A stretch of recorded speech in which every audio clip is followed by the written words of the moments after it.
तो हेलो दोस्तों, नमस्कार। कैसे हैं आप सब? आई होप आप सभी लोग बहुत ही अच्छे होने वाले हैं। तो दोस्तों, मैं आशुतोष सिंह चौहान आज आ चुका हूं एक न्यू वीडियो लेक्चर पर, जहां पर आज हम लोग बात करने वाले हैं मिल्क फीवर के बारे में, मतलब दुग्ध ज्वर के बारे में।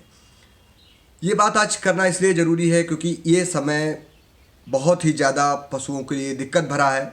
और जो भी न्यूली ब्याए पशु हैं या जो पशु ब्याने वाले हैं या जो पशु अभी इस प्रकार की कंडीशन में हैं, तो पशुपालक भाई कैसे जाने कि उनके पशु को मिल्क फीवर हो गया है। भाई अचानक से जानवर ब्याया और ब्याने के बाद उसने दाना चारा कम कर दिया, तो पशुपालक भाइयों को लगा कि पेट में दर्द है, पेट में कड़कड़ाहट है, इस प्रकार की चीज़ें हैं।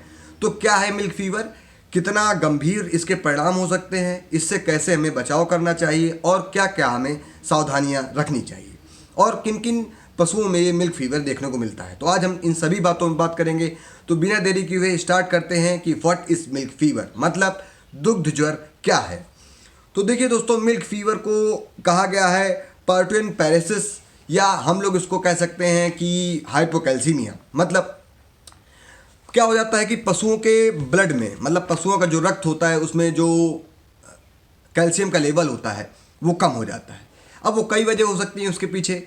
हो सकता है कि आपके पशु जब ब्या रहा है या ब्याने वाला है, तो जो मिल्क फीवर की कंडीशन है वो ब्याने के पहले भी हो सकती है, ब्याने के बाद भी हो सकती है। ज़्यादातर कंडीशन में जो देखा गया है कि ब्याने के बाद ये कंडीशन ज़्यादा प्रमुखता से देखी गई है और पहचानी गई, क्योंकि मिल्क फीवर कई जानवरों में पहले होता है। वो जानवर बैठ जाते हैं, चारा नहीं खाते हैं और उठ नहीं पाते हैं अपनी वजह से, तो उनको मतलब पशुपालक को लगता है कि हाँ ठीक है, ब्या जाएगी, मुतौर फोड़ दी है, ये है वो है, सब की चीज़ें वो लोग करते हैं। मगर इन्हीं छोटी छोटी चीज़ों को हमें ध्यान रखना चाहिए, इसीलिए आज हमने ये वीडियो बनाया हुआ है आप सभी लोगों के लिए, सभी भाइयों के लिए। तो अब हाइपोकैल्सीमिया है। हाइपो मतलब होता है कमी और कैल्सीमिया मतलब कैल्शियम की, मतलब कैल्शियम की कमी हो गई है पशु के शरीर के अंदर। तो किन पशुओं में कैल्शियम की कमी हो सकती है, पहले हम ये जानते हैं। देखिए, जो हाई मिल्क यील्डर हैं, मतलब जो पशु ज़्यादा दूध देने वाले हैं, ज़्यादा दूध देने वाले कैसे, जैसे हमारी हरियाणा पंजाब की भैंसें, और जो हमारी फ्रिजीशियन गाय हैं या जो ज़्यादा दुग्ध उत्पादन करने वाली गाय हैं, उनमें ये बीमारियां देखने को प्रमुखता मिलती हैं। अगर बात करें कि किन प्रकार के पशुओं में ये बीमारियां ज़्यादा देखने को मिलती हैं, तो हाई इल्डर मतलब जो ज़्यादा दुग्ध देने वाले पशु हैं, और उनमें भी गायों में ज़्यादा चीज़ें देखने को मिलती हैं, मगर भैंसों में भी ये चीज़ें मिलती हैं। क्योंकि अभी जो लास्ट केस देखा गया है वो भैंसों का ही था, तो हम लोग आज उसी केस के लिए यहाँ पर आप लोगों के लिए वीडियो बना रहे हैं। तो मिल्क फीवर में क्या हो जाता है, कैल्शियम की कमी हो जाती है। क्यों हो जाती है? क्योंकि हो सकता है कि आपका जानवर बूढ़ा हो गया हो, या हो सकता है आपका जानवर किसी गंभीर बीमारी से ग्रसित रहा हो, या हो सकता है कि आपके पशु के अंदर जो इम्यूनिटी का लेवल है, मतलब जो रोग प्रतिरोधक क्षमता का लेवल है, वो कम हो गया हो। ये प्रमुख वजह हैं जिनकी वजह से हाइपोकैल्सीमिया हो सकता है, मतलब दुग्ध ज्वर हो सकता है। मगर कुछ प्रमुख वजह हैं जो पता चली हैं कि इनकी वजह से भी दुग्ध ज्वर हो सकता है। जैसे कि अगर मैं कहूँ कि आपका पशु गाभिन है, अभी उसके पेट में बच्चा है, अभी बच्चा नहीं निकला है, मगर जैसे ही वो बच्चा देने वाला जानवर है आपका, तो होता क्या है उस समय कि जानवर के जो शरीर है उसको उस समय ब्यात के समय हाई कैल्शियम की डिमांड होती है। मतलब कैल्शियम की जो मात्रा है वो ज़्यादा चाहिए होती है। उसके पीछे कई सारी वजह हैं, क्योंकि बच्चे को जनना भी है। बच्चे को जनने के बाद हमें यूट्राइन को क्लियर करना है, मतलब जो बच्चेदानी है उसको क्लियर करने के लिए भी कैल्शियम का एक बहुत अच्छा रोल होता है। कॉन्ट्रैक्शन एंड रिलैक्सेशन की प्रोसेस को ये इंक्रीज करता है, मतलब संकुचन एंड प्रक्षन की प्रक्रिया को बढ़ाता है, जिससे जो बच्चा होता है वो इजीली बाहर चला जाता है, बच्चा फंसने नहीं पाता है और आंवर के फंसने के भी चांसेस कम हो जाते हैं। दूसरी बात, अब प्रमुख वजह क्या थी? प्रमुख वजह यह है कि हाई कैल्शियम की डिमांड होने की वजह से अब कैल्शियम पशु को नहीं मिल पा रहा, किन्हीं कारणवश, या हम लोग कहें कि कैल्शियम इमोबिलाइज हो गया है। इमोबिलाइज हो गया है कि क्या मतलब है? मोबाइल नहीं है, मोबाइल फेज में नहीं है। मतलब जो बोन में कैल्शियम स्टोर किया है आपके पशु ने, आपने खाना खिलाया उसको गाभिन के समय में, जो भी आप खिलाते हैं खाद्यान्न, मगर किन्हीं कारणवश वो जो कैल्शियम है जो बोन में स्टोर था, कोलेस्ट्रम स्टोर था, वो कैल्शियम और कोलेस्ट्रम बोन से निकल करके ब्लड में ना आ पाया, जिसकी वजह से ब्लड में कैल्शियम का जो लेवल है वो कम हो गया है। उसकी वजह से जो ये हम लोग देखते हैं कि दुग्ध ज्वर हो जाना, मतलब जानवर का एकदम से कई सारी चीज़ें आ जाती है। अभी हम लोग इसके लक्षण के बारे में बात करेंगे। अभी हम लोग बात कर रहे हैं कि कैसे ये होता है। तो कैल्शियम का जो हड्डी से निकल करके ब्लड में ना आ पाना, प्रमुख वजह ये हो गई। दूसरी वजह क्या है? कैल्शियम का आपके पशु के अंदर स्टोरेज ना हो पाना, या हम लोग कहें कि कैल्शियम का आपके अंदर एब्जॉर्प्शन ना हो पाना, अवशोषण ना हो पाना। कैसे? आपने कैल्शियम दिया, मान लीजिए आप कैल्शियम दे रहे हैं, या कई सारे हमारे भाई चूना देते हैं, चूने का पानी देते हैं, कैल्शियम हाइड्रोक्साइड का पानी देते हैं, अच्छी बात है, मगर कैल्शियम हाइड्रोक्साइड से अच्छा है कि आप कैल्शियम दीजिए। उसके पीछे भी मैं दूसरे वीडियो पे वजह बताऊंगा। मगर अब क्या है कि आपने कैल्शियम दिया है, अब हो सकता है आपके पशु का पाचन अच्छा ना हो, या हो सकता है कि आपके पशुओं के जहाँ आते हैं, जहाँ से एब्जॉर्प्शन होना चाहिए, अवशोषण होना चाहिए, वहाँ पर कोई ऑब्स्ट्रक्शन आ गया है। मतलब कोई हम लोग कहें सूजन आ गई है, इन्फेक्शन हो गया है, या हम लोग कहें वहाँ पर कोई जमाव हो गया है, या हम लोग कहें वहाँ पर फैटी एसिड्स जम गए हैं या लिपिड्स जम गए हैं, उसकी वजह से कैल्शियम का अवशोषण नहीं हो पा रहा। दूसरी वजह ये हो गई। तीसरी वजह क्या होती है कि अब पशु के अंदर कैल्शियम की कमी हो गई। कैसे कमी हो गई? आपने ना खाद्यान्न में दिया, ना आपने उसका ध्यान दिया। जानवर दूध देने वाला ज़्यादा था, आपने उसको ज़्यादा देर तक दुआ, आपको पता ही नहीं चल पाया कि आपका जानवर कब गाभिन हुआ, क्योंकि आपने एक बार सीमन डलवाया, 2 बार सीमन डलवाया, तिबारा डलवाया। कई सारे पशुपालक भाई हमें बताते हैं कि उनका जानवर 3 महीने बाद पलट जाता है, 4 महीने बाद पलट जाता है, किन्हीं का 1 महीने में पलट जाता है। तो इस प्रकार की प्रक्रिया होती है। तो आपको पता ही नहीं चल पाया कि आप कितने दिन हो गए। आपने सोचा इस बार सीमेंट डलवाया, सोचा कि यार ठीक है इस बार भी पलट सकता है, तो आप दूध दूते चले गए। फिर आप भूल गए, और आप भूल गए तो आपने दूध दुआ कब तक? लगभग 8वें महीने तक। तो अब कैल्शियम का जो स्टोरेज होना चाहिए बॉडी में क्या, बोन में, अब वो उतना स्टोरेज अच्छा हो नहीं पाता है। उसकी वजह से ये जो दुग्धजर जैसी चीज़ें हैं वो देखने को मिलती हैं। तो अभी तक ये वजहें जो हमने बताई हैं, ये वजहें थी कॉजेस ऑफ मिल्क फीवर, मतलब दुग्धजर की क्या क्या कॉजेस हो सकते हैं। अब प्रमुख लक्षण की बात करते हैं। तो दोस्तों, प्रमुख लक्षणों को हम लोगों ने यहाँ पर 3 भागों में बांटा हुआ है। अभी हम लोग उनके बारे में बताएंगे, मगर जो प्रमुख लक्षण हैं, या हम लोग कहें जो प्रमुख संकेत हैं, वो आपके पशुओं में किस प्रकार से मिलेंगे कि आप उनको पहचान लें। तो जो प्रमुख संकेत आपको मिलेंगे, हो सकता है कि आपका जानवर ब्याने के 1-2 दिन पहले बैठ जाए, या हो सकता है वो बैठ गया है तो उठ नहीं पा रहा है, उसने मुतौर फोड़ दी है मगर बच्चा बाहर नहीं आ पा रहा है। इस प्रकार की चीज़ें आपको प्रमुखता देखने को मिलेंगी। ये नॉर्मल केसेस होते हैं। उसके बाद क्या होता है कि जानवर अचानक से आपका दाना चारा कम कर देगा या छोड़ देगा, और जानवर आपका मतलब जहाँ पर खड़ा है वहाँ पर खड़ा रहेगा, या जब जानवर चलेगा तो धीरे धीरे चलेगा। ये जानवर बैठ गया है तो बैठा ही रह गया है, आप बार बार प्रयास कर रहे हैं उठाने का, वो उठ नहीं रहा। इस प्रकार की भी चीज़ें आती हैं। उसके बाद जब जानवर आपका खाना नहीं खाएगा, दुग्ध का लेवल में जो कैल्शियम होना चाहिए वो कैल्शियम उसको नहीं मिल पा रहा उतना अच्छा, तो कैल्शियम नहीं मिल पाने की वजह से भी कई सारी चीज़ें हो जा रही हैं। कैल्शियम न मिल पाने की वजह से आपके पशुओं के शरीर में जो तान होनी चाहिए, हड्डियों में जो ताकत होनी चाहिए, वो भी कम हो जाती है। उसकी वजह से भी आपका पशु बैठ जाता है। और कैल्शियम की कमी की वजह से जो आपके पशुओं की बच्चा निकलना चाहिए, आंवर सफाई होनी चाहिए, वो भी अच्छी नहीं हो पाती है। कैल्शियम की कमी की वजह से आपके पशु को दुग्ध ज्वर हो जाता है, जिसके कारण आपके पशु के शरीर का जो टेम्परेचर है वो डाउन हो जाता है। यहाँ दुग्ध ज्वर जरूर है, मगर यहाँ पर टेम्परेचर बढ़ता बहुत ना के बराबर है। कभी कभी बढ़ता है, मगर जो जनरली बड़े बड़े डॉक्टर्स ने देखा है तो लगभग 97 डिग्री 98 इस तरीके से उन्होंने फ़ारेनहाइट में अपना टेम्परेचर को मेज़र किया हुआ है। 99, 100, 101 अकॉर्डिंग टू द कंडीशन, मतलब जिस हिसाब से कंडीशन। अब भैया ये थोड़ी ना कि हमने 97 बोल दिया तो 97 कैसे हो गया, मर जाएगा जानवर। अरे भैया, जानवर मरने की बात आप छोड़ दीजिए, जानवर कभी कभी तो 95, 90 तक चला जाता है, बच जाता है। तो बचाने की बात हम लोगों को करना है। तो चलिए अब देखते हैं कि यहाँ पर क्या होता है। तो ये सारी बातें हैं। तो हम लोगों ने इनको 3 प्रकार से दुग्ध ज्वर को वर्गीकृत किया हुआ है। 3 प्रकार क्या है? सबसे पहला है अर्ली स्टेज। अर्ली स्टेज मतलब ये देखिए, दुग्ध ज्वर सभी पशुओं को होता है। अब आप ये मत कहिएगा कि सर हम अभी कहेंगे कि दुग्ध ज्वर से जानवर की मृत्यु भी हो सकती है, तो आप कहेंगे सर हमारा जानवर तो बच गया। तो उसकी 3 स्टेज हम लोगों ने यहाँ पर बताई है। नंबर पहली है अर्ली स्टेज। इस स्टेज में क्या होता है? रेस्टलेसनेस, मतलब आपके पशु को थकान रहेगी, आपका पशु बैठ जाएगा, उठेगा नहीं, चलेगा नहीं, खाएगा नहीं, ये सब सारी चीज़ें होंगी। भूख में कमी आ जाएगी, और वह क्या होगा, उसके अंदर कोई जो चलन चालन प्रक्रिया है वो क्या हो जाएगी, अब स्थायी हो जाएगी। आपने देखा होगा कि जो पशु आपका बहुत तेज़ दौड़ता था, अब वो उतनी तेज़ नहीं दौड़ता है, अब धीरे धीरे चलता है। इस प्रकार की चीज़ें भी आप लोग देख पाएंगे।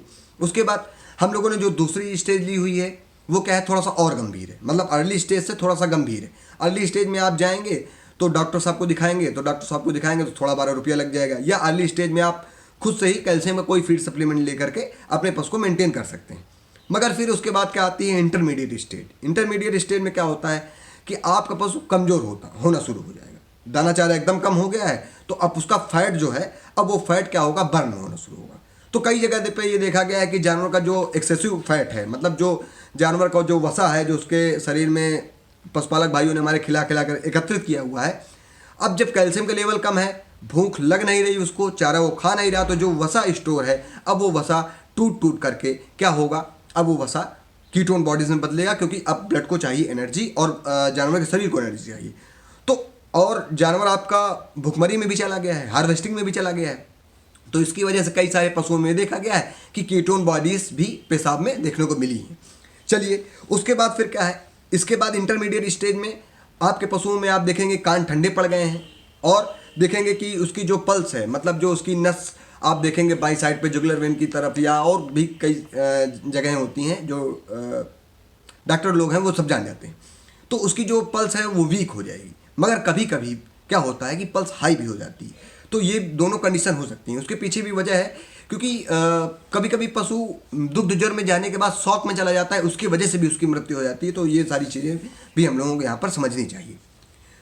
उसके बाद एडवांस कंडीशन बहुत ख़राब होती है। ये कंडीशन इस तरीके की होती है कि आपने देखा होगा कई सारे पशुपालक भाइयों ने कि जानवर बैठ गया है तो बैठा ही है, चारा खा नहीं रहा, दवा खा नहीं रहा, एक तरफ गर्दन मोड़ के बैठा है तो उसी तरह की गर्दन मोड़ के बैठा है, आप हटा रहे हैं गर्दन, फिर छोड़ रहे हैं, फिर उसी तरह गर्दन मुड़ जा रही, मतलब आपको लगेगा कि उसकी गर्दन जो है वो उसी तरफ ही मुड़ गई है। इस प्रकार की चीज़ें आपको आएंगी। और ये जो कंडीशन है इसमें आपका जानवर कोमा में भी चला जा सकता है। कोमा में मतलब निश्चेतक अनिश्चेत हो सकता है, या हम लोग कहें कि आपके पशु को हृदय आघात लग सकता है, या हम लोग कहें आपके पशु को ज़्यादा ठंड लग सकती है, जानवर थरथरा सकता है, मसल ट्रेमर्स हो सकते हैं, जानवर का पूरा शरीर कांप सकता है, या हम लोग कहें आपके पशुओं की मृत्यु हो सकती है। इतना तक यहाँ पर मिल्क फीवर में देखा गया है। अब करना क्या है, तो देखिए मिल्क फीवर क्या करता है, आपके पशुओं को 3 से 4 दिन का समय देता है। अगर इंटरमीडिएट या एडवांस फेज़ में है, अर्ली फेज़ में है, तो अगर आप कभी कभी पशुपालक भाई हमारे दवा नहीं भी देते हैं तो ठीक हो जाता है, या गुड़ गुड़ खिला दिया, या चना गुड़, कई सारे लोग कई सारी चीज़ें करते हैं तो उससे ठीक हो जाता है। मगर ये वीडियो बनाने का हमारा उद्देश्य ये है कि जो कंडीशन है जिसमें पशु मतलब जान से चले जाते हैं आपकी थोड़ी मतलब कमी की वजह से, या हमारे डॉक्टर भाई की देर में आ जाने की वजह से, तो इसलिए हमारा वीडियो है कि आप लोग जल्दी जागरूक हो जाइए और जल्दी से अपने पशुओं को ये मतलब पहचान लीजिए हमारी इस वीडियो के माध्यम से कि क्या आपके पशु को मिल्क फीवर तो नहीं है।